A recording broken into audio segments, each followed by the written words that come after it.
अपनी आंखों को बंद करें, प्रार्थना करें।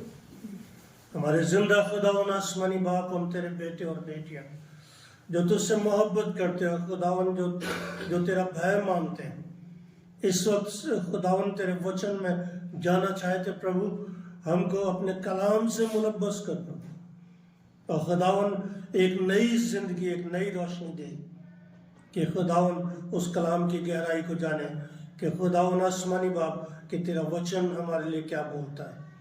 सो खुदावन अपनी महिमा प्रकट कर, अपने लोगों के ज्ञान को खोल दे, कानों को खोल दे खुदावन, उनका मन मस्तिष्क खुदावन तेरे लिए तैयार हो जाए और खुदावन जो उनकी अंतरात्मा है खुदावन तेरे लिए कह सके कि खुदावन हमने अपने मन को तैयार किया है, हमने अपनी आत्मा को खोला है।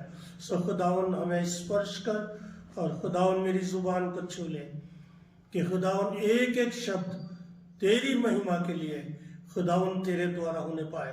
सो पिता परमेश्वर अपनी आशीष हम सब के बीच में दीजिए और हम सब को अपने हाथों में सुरक्षित रखे। यीशु नासरी के नाम से मांगते हैं, आमीन।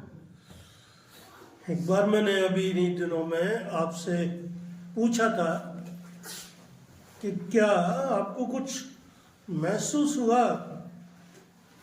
या कुछ आप ऐसा महसूस करते हैं, है ना, उसको भगाइए थोड़ा सा बंद।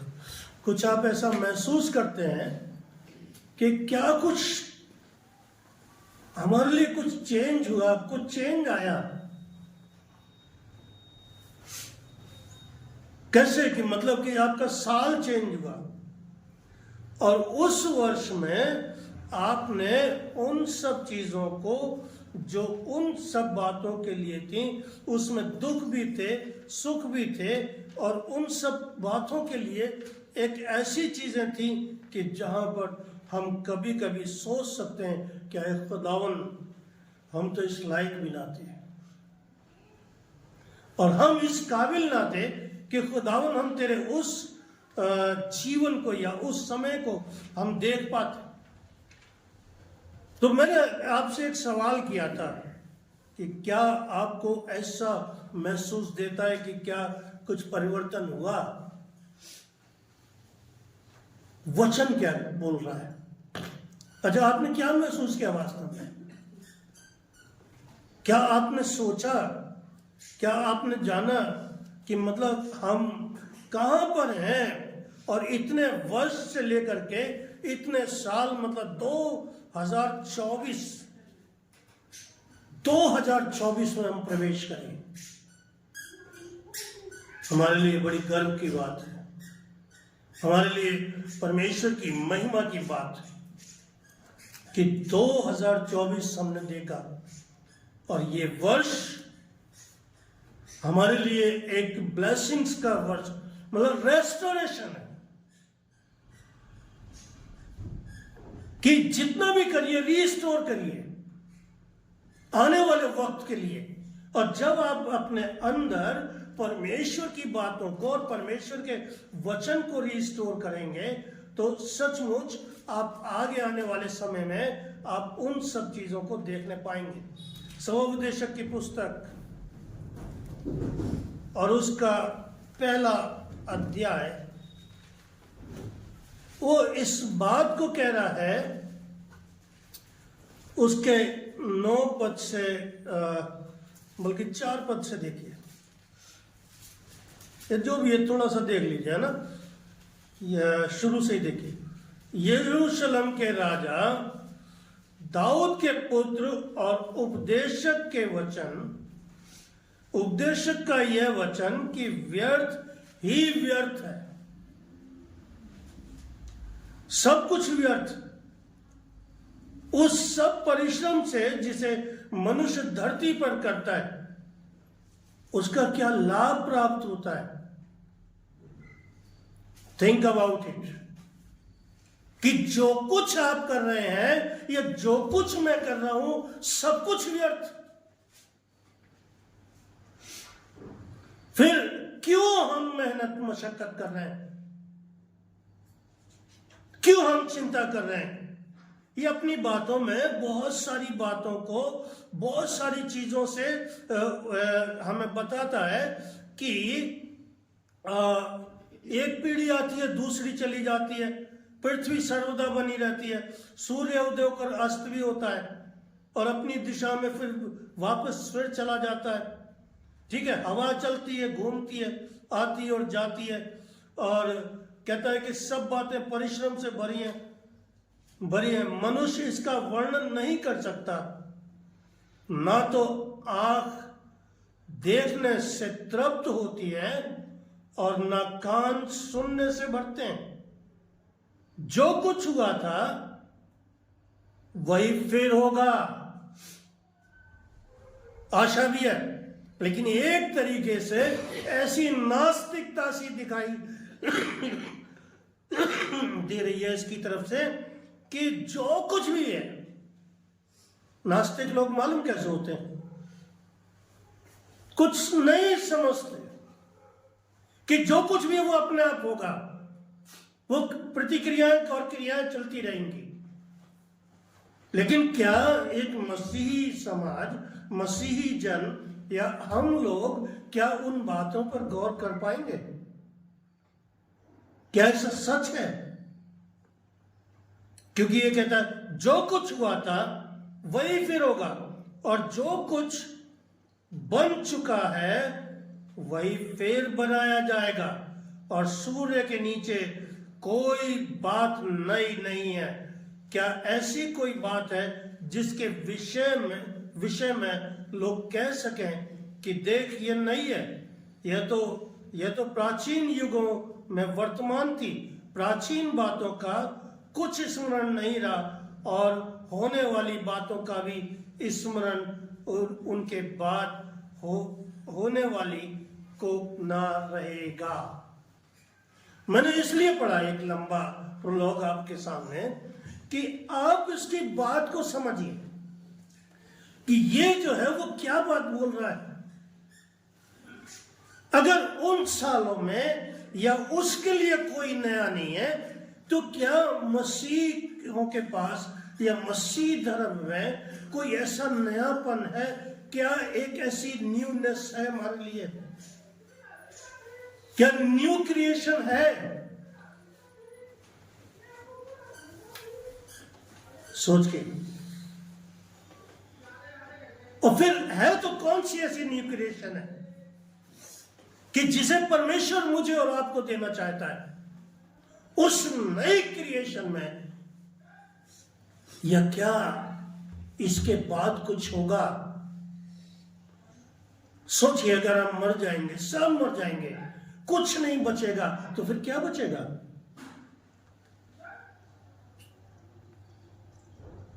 मतलब एक मिस्ट्री, एक रहस्य। ये वहां पर उस रहस्य को ला करके हम मनुष्यों के सामने ऐसा रख दिया कि शायद मनुष्य का या हम में से किसी का सोचना बंद हो जाए कि वास्तव में जो कुछ है सिर्फ ये है कि खाओ पियो और मर जाओ। ये जो कुछ भी जीवन मिला है वो इसीलिए मिला है कि जो कुछ है आप जियो, मौज करो, ऐश करो और खत्म। लेकिन स्वोपदेशक बाइबल की एक ऐसी पुस्तक है जो बड़ी भेद की बात, गहराई की बात कहती है। इसलिए कि हम इंसान उन बातों को देखें। कैसे देखेंगे आप? कैसे जानेंगे? दूसरा कुरिन्थियों उसका 5वां अध्याय उसके 17 पद को देखिए। दूसरा कुरिन्थियों उसका 5वां अध्याय और 17 पद को पढ़िए जी। इसलिए उर्दू में पढ़िए जरा। हाँ, 5 का 17, दूसरा कुरिन्थियों 5 का 17। इसलिए यदि कोई मसीह में है तो वो नई सृष्टि है। इसलिए जो मसीह में है, अब देखिए उर्दू क्या बोल रही है। हाँ, उर्दू जो मसीह में है, इसलिए अगर कोई मसीह में है, इसलिए अगर कोई मसीह में है तो वो नया मखलूक, तो वो नई मखलूकात, पुरानी चीजें जाती रहती। ठीक है, मखलूकात इसका मतलब ये हुआ कि वो खल्क की गई, खल्क मतलब समाप्त की गई, है ना, इसलिए वो उसमें नहीं है। हाँ, इसलिए यदि कोई मसीह में है तो वो नई सृष्टि है। इसलिए कोई मसीह में है, ठीक है, इसलिए कोई मसीह में है तो वो नई सृष्टि है। पुरानी बातें बीत गई हैं, है ना जी, पुरानी बातें बीत गई हैं। अब एक मिनट रुकिए इस बात के लिए, अगर कोई मसीह में है तो वो नई सृष्टि एक नई मखलूकात है ना, मतलब बाइबल का ही जवाब देगी, दूसरी बातों का भी जवाब देगी। उसने इस बात को जाहिर कर दिया कि वो एक नई मखलूकात, एक नई जिंदगी, जहां मैं और आप हम नहीं सोच पा रहे, ये सवोपदेशक हमें नहीं सोचने दे रहा। वो कहता है कि जो कुछ होता है वो होता है, जो कुछ होगा वो होगा। और यहां तक कहता है कि सूर्य के नीचे कोई नई बात नहीं है। कैसे? क्योंकि ये एक ऐसा युग है इसके सामने कि जहां परिवर्तन नहीं है, क्योंकि इस वक्त मसीह नहीं है। लेकिन हम लोग जो विश्वासी हैं, वचन सीधा कहता है कि अगर कोई मसीह में है तो वो नई सृष्टि है। क्या आप महसूस करोगे कि आप मसीह में हो? अगर मसीह में हो तो वो आप नए हो गए। मतलब आप इस पद को जब भी आप पढ़ेंगे, जब भी आप इस पद को पढ़ेंगे, आप यही पढ़ेंगे कि जो मसीह में है वो नई सृष्टि है। चाहे 2040 में ही पढ़ लेना, कितने साल बाद भी पढ़ना, हमारे अंदर जो है इस बात को, एक नए जीवन को परमेश्वर देना चाहता है। और कैसे? परमेश्वर एक कसरत के साथ हमें जीवन दिया, एक ऐसा जीवन जो मेरे और आपके लिए है। और उस जीवन को अगर परमेश्वर की महिमा में देखा हमने, तो उसके इकलौते बेटे की महिमा जिसको हमने पाया, और वो जब हमारे साथ है और जब हम उसको स्वीकार करते हैं, हम नई सृष्टि है। पौलुस का ये वचन जो लिखा गया कि इसलिए अगर कोई मसीह में है तब वो नई जिंदगी, यह नया जीवन उसके पास। हम कहां तक सोच रहे हैं? क्या आपको नया जीवन मिला? क्या आपने परमेश्वर को पाया? क्या इस नए वर्ष में 2024 क्या आपके लिए एक न्यू लाइफ होगा? एक नई जिंदगी कैसे शुरू करेंगे? कैसे जानेंगे कि आपके जीवन में एक नया वर्ष शुरू हो गया? लेकिन अगर न्यूनेस नहीं है, अगर एक नई जिंदगी नहीं है, तो आप एक वो मखलूक नहीं है, एक नई मखलूक नहीं है। आप यहीं पर टिक गए जो सवोपदेशक में पढ़ा, क्योंकि उसके लिए कुछ नया है ही नहीं। वो कहता है सब कुछ, सूर्य भी वैसे ही उग रहा है, आ रहा है, जा रहा है, हवा वैसे ही चल रही है, सब कुछ वैसे ही बह रहा है, सब कुछ वैसे ही बदल रहा है, सब कुछ हो रहा है। लेकिन कैसे हम जाने? आप कैसे सेपरेट करेंगे इस दुनिया से? अपने आप को कैसे सेपरेट करेंगे? फर्स्ट, कि आप इस बात को जाने कि आप मसीह में एक नई जिंदगी। क्या महसूस करते हैं आप? यही मैंने पूछा था आपसे कि क्या आपको अपने आप में यह लगा कि कुछ नयापन आपके जीवन में आया? सोच करके देखिए, जान करके देखिए। तीतुस की पत्री निकालिए, तीतुस की पत्री और उसका 3रा अध्याय और उसके 5 पद को पढ़िए। जब कोई अपने घर ही का प्रबंध करना ना जानता हो तो परमेश्वर की कलीसिया की रखवाली क्यों कर करेगा? नहीं, हमको उसने हमारा उद्धार किया हाँ और यह धर्म के कामों के कारण नहीं जो हमने आप किए, पर यस, धर्म के कामों के कारण नहीं। लिसन टू केयरफुली, है ना। वचन को गौर से पढ़िए और गौर से सुनिए कि वचन जो है वो क्या कह रहा है। पढ़िए। तो उसने हमारा उद्धार किया और ये धर्म के कामों के कारण नहीं जो हमने आप किए, पर अपनी दया के अनुसार नए जन्म के स्नान और पवित्र आत्मा के हमें नया बनाने के द्वारा हुआ। फिर से पढ़िए, उर्दू में देखिए क्या है। तो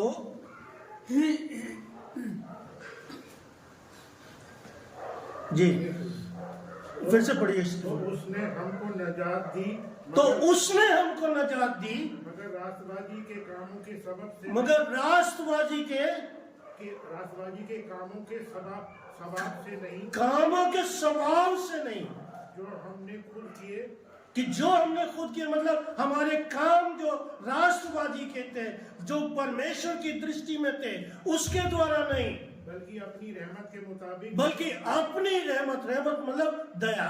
हिंदी क्या बोल रही है इसको? हिंदी क्या बोल रही है? दया। परंतु अपनी नई रहमत के, दया के कारण। और उर्दू क्या कह रही है आगे? बल्कि अपनी रहमत के मुताबिक, बल्कि अपनी रहमत के मुताबिक नई पैदाइश के गुसल, नई पैदाइश के गुसल। अब ये कौन सा गुसल है भाई? पहला हम लोग कहते हैं ना कि हम पहला जब बच्चा होता है तब नहाता है और मरता है जब नहाता है। हमने कहा बिल्कुल मत नहाओ, कतई मत नहाओ। लेकिन ये कौन सा गुसल है? हमारी राष्ट्रवादी से नहीं है। आप सोच रहे हैं? वचन की डेप्थ को जाइए, वचन की गहराई को जाइए। और ना समझ में आए तो देखिए फिर से बोलिए, फिर से पढ़िए इसको, देखिए क्या कह रहा है वो। तो हाँ। उसने हमको नजात दी, हाँ, तो उसने हमको नजात दी मगर राष्ट्रवादी के कामों के, मगर राष्ट्रवादी के, है ना, जहां पर हम फख्र करते हैं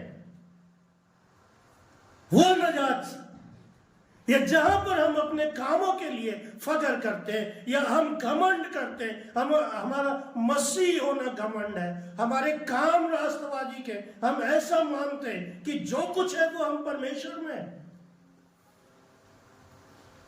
लेकिन वचन क्या बोल रहा है?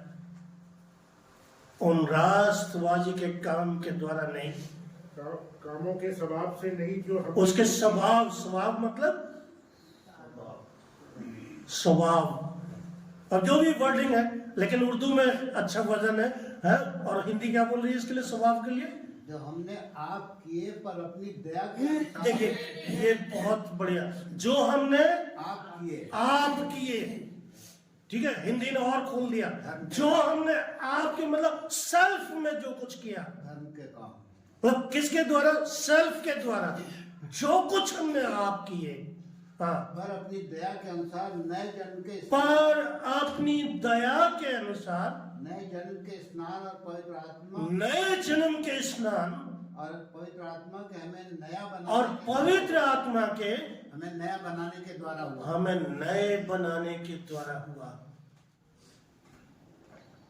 हाँ, आप क्या गुस्ल करना चाहते हैं?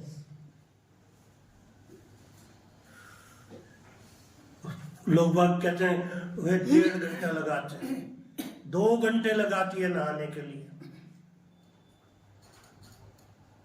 तो कौन सा गुस्ल चाहते हैं आप? हो सकता है कि आपके बाथरूम भी बड़े आलीशान होंगे, हाँ, टब होगा, सब कुछ सिस्टम होगा, लेकिन परमेश्वर जो आपको और मुझे जो गुस्ल देना चाहता है, नए गुस्ल के साथ। कभी आपने सोचा कि परमेश्वर मुझे और आपको नहलाएगा? हम नहीं सोच पाते। लेकिन सोचिए कि परमेश्वर अपने उस जन को, उस व्यक्ति को जो उस पर भरोसा करता है या जो उससे प्रेम करता है ना, अपने राष्ट्रवादी के कामों से नहीं, लेकिन जो परमेश्वर के द्वारा तुम्हारे लिए किए गए और जो काम तुमने किए, उसके द्वारा परमेश्वर तुम्हें उस कब के लिए, यस, और दया धर्म के काम और धर्म के काम और अनुसार नए जन्म के स्नान और पवित्र आत्मा के अनुसार, नए जन्म के अनुसार, और पवित्र आत्मा के हमें नया बनाने के और द्वारा पवित्र आत्मा के द्वारा नया बनाने के द्वारा नया बनाने का सब कुछ संभव है, न तो बल से न शक्ति से, पर परमेश्वर के द्वारा संभव है कि परमेश्वर मुझे और आपको नया बना सकता है। हो सकता है कि किताबें फेल हो जाए, हो सकता है कि दूसरी चीजें फेल हो जाए, लेकिन परमेश्वर जो है मुझे और आपको सफल बना सकता है। लेकिन क्या हम गुसल करने के लिए तैयार हैं? हम नहीं समझ पाए, आप मेरी बात नहीं समझ पाए इस वक्त में। और मैं तैयारी से होता हूं तो कभी आपसे आगे उस सवाल को पूछ लेता हूं कि ताकि अपने उसको किस तरीके से तैयार करूं या किस तरीके से। अब मैंने पूछा था कि क्या have you feel a newness? अगर नए साल में आपने नयापन महसूस किया तो क्या महसूस किया? वही जिंदगी, वही राग, वही ढाल, तो हम कहां पर हैं कि क्या हम उस नए जन्म में प्रवेश कर जाएंगे? क्या हम उस नए वर्ष में प्रवेश कर दें? क्या परमेश्वर हमारी कलीसिया से तरक्की पाएगा? क्या हमें परमेश्वर के द्वारा जीवन मिलेगा? मतलब एक ऐसा सवाल बना हुआ है। ये तो फैसले, बाइबल के फैसले, वचन के फैसले देन एंड देयर। विश्वास कर तो तू और तेरा घराना है। मैं चाहता हूं कि तू ठीक हो जा, चंगा हो जा। क्या तू चाहता है कि मैं तेरे लिए कुछ करूं? हाँ प्रभु। क्या कहता है? यीशु नासरी के नाम से, है ना, देन एंड देयर। लेकिन वाई वी आर लेट? 2024 तक अगर यीशु को नहीं समझ पाए तो उसके उस गसल को क्या समझेंगे? उसके उस पवित्र आत्मा के स्नान को क्या समझेंगे?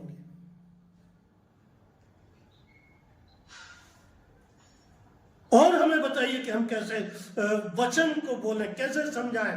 पूरी तरह से बाइबल जो है आपको और मुझे जो है वो ये बताना चाहती है कि आपके पास में एक नई जिंदगी है, एक नया जीवन है, और आपको परमेश्वर उस उद्धार में ले चलना चाहता है। परमेश्वर चिंतित है मेरे और आपके जीवन के लिए, लेकिन हम बिल्कुल बेफिक्र हैं। हम वैसे ही सबोपदेशक की तरह, हाँ सुबह हो गई, शाम हो गई, सब कुछ निकल गया, सूरज भी निकला, चांद भी निकल आया, सब कुछ। लेकिन परमेश्वर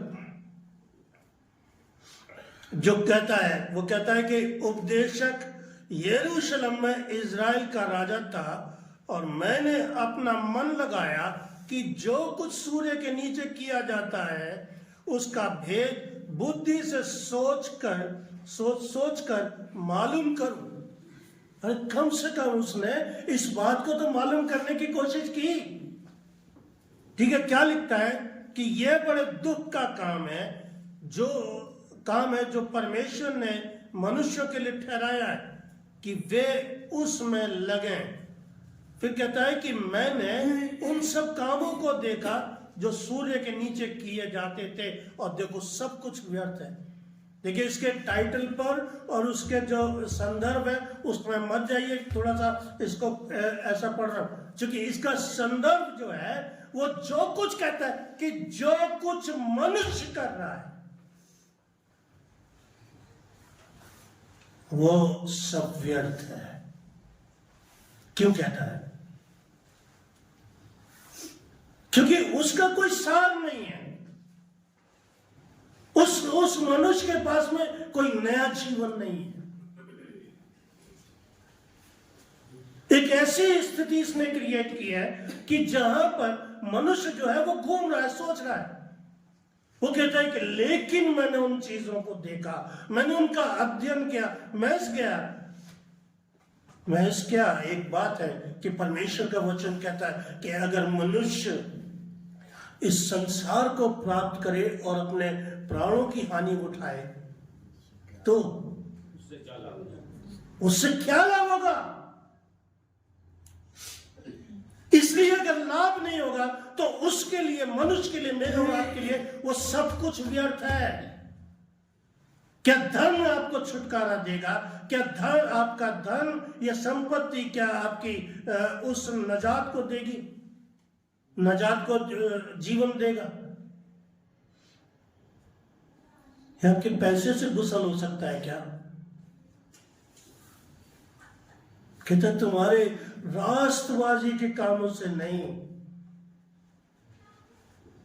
उन कामों को तो परमेश्वर जो है, परमेश्वर का वचन कहता है कि तुम्हारी धार्मिकता मेरे सामने फटे हुए चित्रों के समान। आप क्या सोच रहे हैं? मतलब कहां जाना चाह रहे हैं? क्या 2024 भी ऐसा ही जाएगा? बहुत खोलने की इच्छा होती है इन सब चीजों को, लेकिन आगे जब बढ़ना होता है ना तो चलना होता है, धीरे धीरे छोड़ना पड़ता है। क्योंकि जितना खोलेंगे हम उतना बढ़ेंगे। आप खोलते जाइए कि क्या हकीकत में जो सर्वोपदेशक कह रहा है वो सही है। एक बार लगेगा हाँ वो सही कह रहा है, क्योंकि जिस हवा को हम पकड़ रहे हैं है ना, व्यर्थ है, चूंकि हाथ में नहीं आ रहा। आपके पास में क्या हाथ में आया? क्या परमेश्वर का उद्धार नहीं आया? क्या नया जीवन हाथ में नहीं आया? इसलिए इसको पलट करके कहिए कि सब कुछ व्यर्थ है।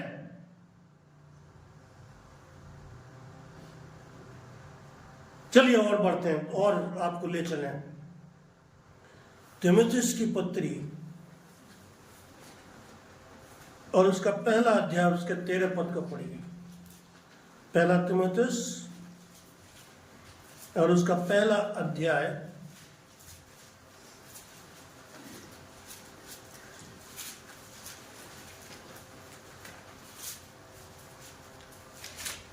मैं तो पहले निंदा करने वाला और सताने वाला और अंधेर करने वाला था, तो अब भी मुझ पर दया हुई क्योंकि मैंने। अच्छा, कौन कह रहा है ये बात?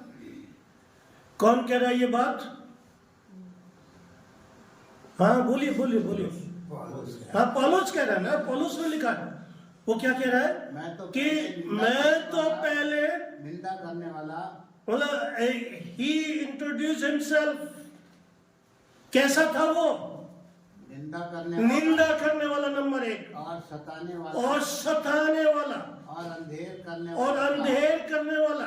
तो भी मुझ पर दया हुई। तो भी मुझ पर दया हुई। क्यों? कैसे हुई? क्योंकि मैंने अविश्वास की दशा में बिन समझे बूझे ये काम किए थे। क्योंकि मैंने अविश्वास की दशा में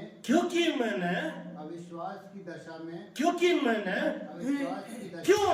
कैसे हो सकता है? मान लीजिए कि जो कुछ भी हमसे काम हुए अविश्वास के द्वारा हुए, लेकिन आज नहीं,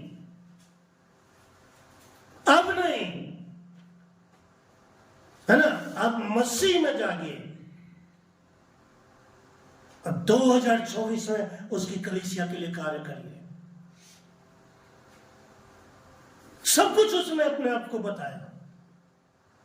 कैसा था वो? सताने वाला था, निंदा करने वाला था, अंधेर करने वाला था, और तो भी मतलब क्यों? विश्वास। क्योंकि वो परमेश्वर ने उसे कहा, हे शाऊल तुम मुझे क्यों सताता है? उसने नहीं जाना था कि वो जो पूछ रहा है वो मसीह है। हो सकता है कि मसीह जो है वो मेरे और आपसे पूछे, क्या आप बोलेंगे हे प्रभु मैं नहीं जानता? उसने अपने अपने जीवन को परमेश्वर के सामने, यीशु के सामने बिल्कुल स्पष्ट खुल करके रख दिया। अर्ज कहता है कि मेरे अविश्वास के कारण ये सब कुछ हुआ। फिर इसके बाद और हमारे प्रभु का अनुग्रह उस विश्वास, और हमारे प्रभु का अनुग्रह। What is the grace? हमें से बहुत से अनुग्रह ही नहीं जानते, क्योंकि अनुग्रह ना, अनुग्रह डिबिया में नहीं आता, एक बर्तन में नहीं होता। अब अनुग्रह कैसे होता है? लेकिन समझने के लिए इस बात को समझिए, क्योंकि और हमारे प्रभु का अनुग्रह, और हमारे प्रभु का अनुग्रह उस विश्वास और प्रेम के साथ, उस विश्वास और प्रेम के साथ जो मसीह यीशु में है, जो मसीह यीशु में है। बहुतायत से हुआ। कैसे हुआ? बहुतायत से।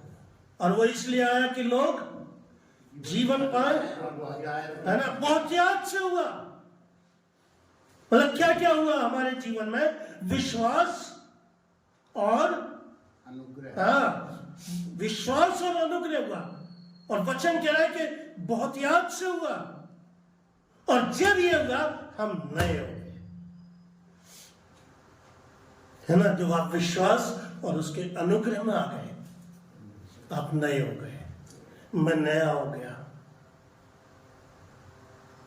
अपने विश्वास को जिंदा करिए, परमेश्वर के उस अनुग्रह को देखिए, अपनी रास्तबाजी पर नहीं, अपने अच्छे कामों के द्वारा नहीं, अपने अच्छे सामर्थ्य के द्वारा नहीं, लेकिन उस विश्वास और अनुग्रह के द्वारा हम परमेश्वर के पास एक नए जीवन में पहुंचते हैं। और फिर से थोड़ा सा पहले वाले पद को टच करिए कि हम उसमें गुसल करेंगे। ऐसा नहीं हो रहा गुसल, कैसे हो रहा है? पवित्र आत्मा के द्वारा, है ना? नए जन्म के साथ। भैया ऐसा होगा नया जन्म, है ना? नहीं तो जिए जाओ ऐसी जिंदगी, पुरानी जिंदगी जिस तरह से आप जी रहे या जी रहे हैं वैसे ही चलेगा, सब कुछ चलेगा। यही तो कह रहे सब उपदेशक। लेकिन अगर मसीह के साथ परमेश्वर में आप जीना चाहते हैं, बढ़ना चाहते हैं, तो हम सचमुच क्या कर रहे हैं? क्या उस विश्वास और अनुग्रह के द्वारा हमारा उद्धार हो गया? और अगर नहीं, है ना, आज आपके सर पे से बाहर है सारी बातें जो मुझे फील हो रही हैं और जो महसूस कर रहा हूं, वो बातें सर से बाहर है। लेकिन कोशिश करिए समझने की कि जहां मैं दौड़ना चाहूं, क्योंकि मैंने पूछा था आपसे व्हाट इज द न्यूनेस। एक भी अपने जीवन की न्यूनेस बताइए। 2024 की न्यूनेस क्या है? अगर कलीसिया चलानी है और कलीसिया सुधारनी है, कलीसिया बनानी है, व्हाट इज द न्यूनेस? क्या नयापन है? सोचिए। और अगर नहीं तो इसको, इन बातों को पढ़िए और जानिए कि वचन जो है ना, वो मुझसे और आपसे क्या बोल रहा है और क्या कहना चाह रहा है। क्योंकि हमें मालूम है कि जब वचन को खोलेंगे ना, और वचन जब खुलता है अपने साथ कितने सारे रेफरेंसेस और कितनी सारी बातें खोलता है। तीमुथियुस में पौलुस ने कहा कि जो कुछ भी हुआ, मतलब अपनी उस गलती का भी आज भी परमेश्वर के सामने इकरार कर रहा है, एहसास कर रहा है कि मेरे अविश्वास के कारण हुआ। हमारे जीवन में बहुत दिनों तक, सालों तक वो एहसास ही नहीं होता कि अगर ये कुछ ऐसा हुआ था तो हमारे द्वारा हुआ था, और हम उसी में अपनी जिंदगी गुजारते चले जाते हैं। हम बहुत सालों तक तो किसी से क्षमा ही नहीं मांगते, गलती करने के बावजूद भी। लेकिन पौलुस जो है जिस वक्त प्रभु के सामने आया और प्रभु का वचन लेकर के आया, यहां पर लोगों के सामने और परमेश्वर के सामने इस बात को मानता है कि जो कुछ हुआ उस अविश्वास के कारण हुआ। हो सकता है कि मेरे और आपके जीवन में ऐसे बहुत से अविश्वास हो, बहुत सी ऐसी बातें हो कि जो बराबर चलती चली आ रही है, और इस नए वर्ष में जो है वो कौन उसको जानेगा। लेकिन काश के उन बातों को जाने और समझे कि परमेश्वर मुझसे और आपसे क्या कहता है। ये स्केल निकालिए, स्केल को सब जानते हैं ना, उसका 11वां अध्याय उसके 19 पद को पढ़िए।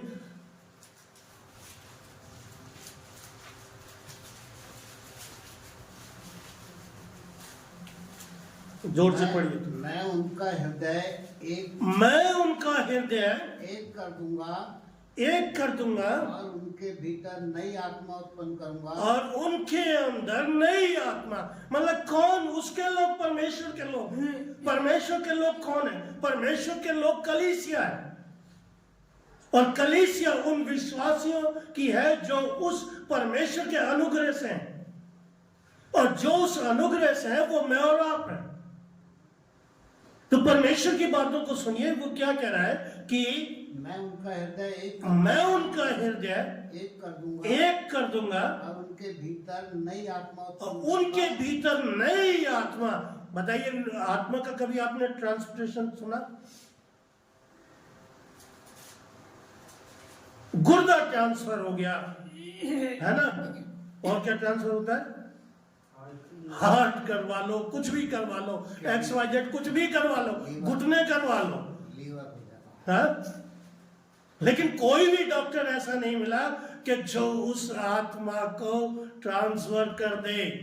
लेकिन हमारा परमेश्वर, जो हमारा यीशु मसीह है, जो वचन है, वो क्या बोल रहा है? उनके भीतर नई आत्मा उत्पन्न करूंगा और उनकी देह में से पत्थर का सा हृदय अब सोचिए कैसा होगा, है ना? हम तो कहते हैं ना, देख मेरे हृदय में झांक के देख, इधर से खोलेगी तो इधर मिल जाएगा, है ना, इधर से खोलेगी तो इधर मिल जाएगा। अब किसी किसी का इधर भी होता है ना दिल, हाँ? बताइए कौन सा दिल खोलोगे? कहां पर हम बसना चाहते हैं? लेकिन परमेश्वर जो है ना, जिस दिल पर हम इतना घमंड कर रहे हैं और इतने मगरूर होकर के चल रहे हैं, वचन क्या कहता है कि मैं उसमें क्या करूंगा? पत्थर का सा हृदय निकाल कर, तेरे पत्थर का सा हृदय मांस करके लगाऊंगा और उसकी आत्मा को बदल दूंगा। देखिए, शरीर को नहीं छू रहा है वो, लेकिन शरीर के अंदर आंतरिक देह को छू रहा है। आप सोचिए, नया साल आपके सामने है, 2024 आपके सामने है। परमेश्वर के सामने उन बातों की तौबा करिए, परमेश्वर के सामने अपने आप को सरेंडर कर दीजिए, पश्चाताप करिए। ऐसे नहीं करेगा वो, क्योंकि जब तक हम उस पवित्र आत्मा की गुसल में न चले जाएं, जब तक कि हम अपने आप को, जो नजात हमको मिली और उस अनुग्रह के द्वारा अगर हम अपने आप को ना जाने, तो हम नहीं पा सकते कि हमारा हृदय चेंज होगा या आत्मा चेंज हुई या क्या हुआ। पर कभी किसी ने कहा कि मेरी आत्मा चेंज हो गई, मेरा हार्ट चेंज हो गया बिना डॉक्टर के पास जाए? कोई नहीं कहता। लेकिन कहता वो है कि जिसके एक्शंस चेंज होते हैं, जिनके वर्क बदल जाते हैं, जिनके कार्य बदल जाते हैं। क्योंकि जो उस बुराई को छोड़ करके जब उस अच्छाई की तरफ, परमेश्वर की तरफ जाते हैं, है ना, पौलुस के समान कोई व्यक्ति हो सकता है कि जिसका परमेश्वर ने वो हृदय और उसके अंदर का जो कुछ था उसने सब कुछ खत्म किया। और तब वो क्या कहता है मालूम, पौलुस क्या कहता है, अब मैं जीवित ना रहा, मसीह मुझ में जीवित है। क्योंकि जो उसका पुराना हृदय था, जो कुछ उसमें था, सब कुछ उसने खत्म कर दिया। और सीधे कहता है कि अब मैं जीवित ना रहा परंतु मसीह मुझ में जीवित है। हम क्यों इस बात को नहीं जानते कि परमेश्वर, इसलिए फिर से पहली वर्ष को टच करिए, 2 कुरिन्थियों 5:17 कि इसलिए अगर कोई मसीह में है तो वो नई मखलूकात है, या नई सृष्टि है। पुरानी बातें बीत गई, है ना, पुरानी बातें बीत गई, सब नई हो गई। लेकिन कलीसिया ने इन बातों को महसूस नहीं किया। हम वैसे का वैसे ही वो चल रहे हैं, वही पैटर्न, वही चाल, वही समय पर आना, वही सब कुछ करना। एक भी अपना कमिटमेंट परमेश्वर के आगे सरेंडर नहीं किया। कैसे परमेश्वर नया करेगा? क्योंकि जब तक उसके प्रति हमारा भाव नहीं है, या उस बात के लिए हमारा पश्चाताप नहीं है, कैसे परमेश्वर करेगा? सो क्या हम वो परिवर्तन करना चाहते हैं? क्या हम उस वर्ष को, उस नए वर्ष को देखना चाहते हैं? कैसे देखें? हम नहीं देख पाएंगे। और सेम उसी तरह बस यही सोच करके, अरे छोड़ो यार, सब कुछ व्यर्थ, सब कुछ व्यर्थ है, कुछ नहीं मिलेगा, क्योंकि कुछ पल्ले नहीं पड़ रहा। वो उस समय जिस किसी को भी पकड़ा, सब कुछ उसकी मुट्ठी से निकल रहा है। उसका एक अपना तरीका है। लेकिन यही उपदेशक जो उपदेश लिख रहा है ना, यही दुनिया का सबसे वाइज मैन निकला, सबसे बुद्धिमान व्यक्ति बना। लेकिन बात क्या कह दी उसने? क्योंकि वो कहता है कि इनको पकड़ना तो हवा के समान है, हवा को पकड़ना है। अब क्या पकड़ सकते हैं? अगर इन बातों को नहीं पकड़ पाए, संसार को भी नहीं पकड़ पाए, और ये बातें भी अगर निकल गई, तो फिर हमारा जीवन जो है वो कैसे हो जाएगा? लेकिन परमेश्वर चाहता है कि हम और आप उसके उस गुस्सल में, उस रास्तबाजी में अपने कामों के द्वारा नहीं बल्कि उसके द्वारा हम दाखिल हो जाए।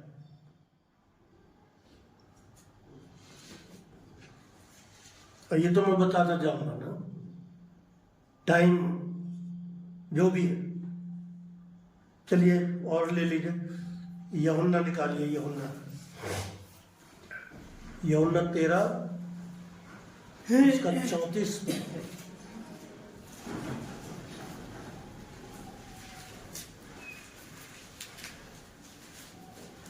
मैं तुम्हें एक नया हुक्म देता हूँ कि एक दूसरे से मोहब्बत रखो, कि जैसे मैंने तुमसे मोहब्बत रखी वैसे तुम भी एक दूसरे से मोहब्बत रखो। क्या कह रहा है परमेश्वर?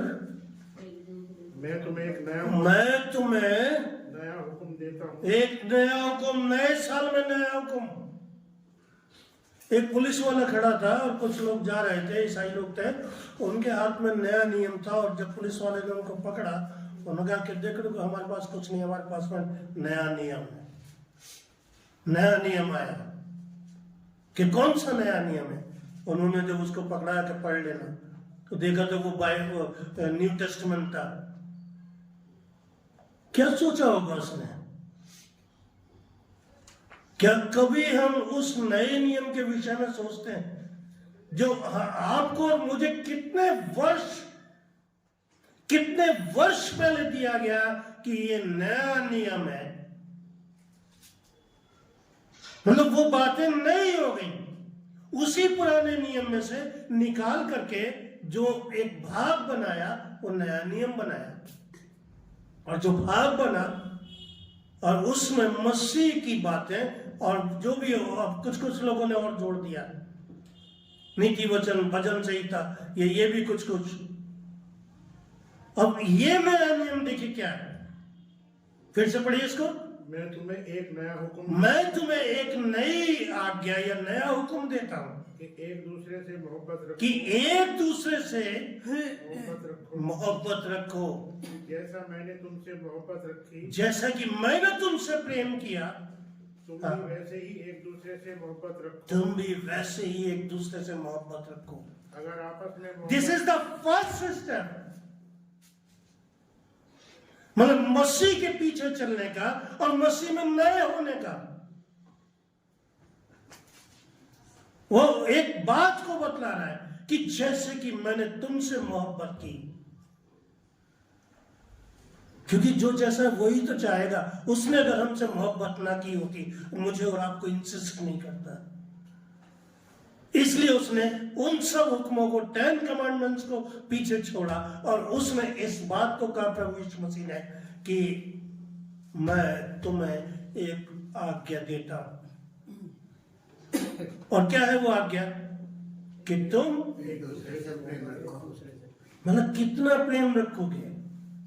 जैसा मैंने तुमसे मोहब्बत रखी वैसा ही तुम भी। आप सोचो ना, अच्छा कितना रखोगे और आप कितना रखते हैं?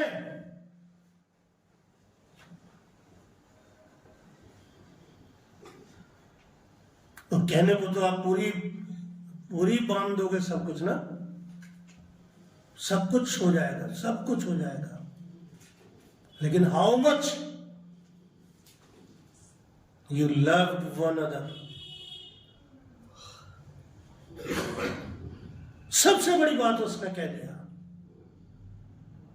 अगर मेरी उन बातों को चलना चाहते हो या मुझे पकड़ना चाहते हो, अगर आप मसीह में आना चाहते हो ना, तब भी मेरी उस आज्ञा पर चलो। परमेश्वर यही चाहता है अपनी कलीसिया से, अपने लोगों से, कि जैसे मैंने तुमसे प्रेम किया वैसे तुम भी करो।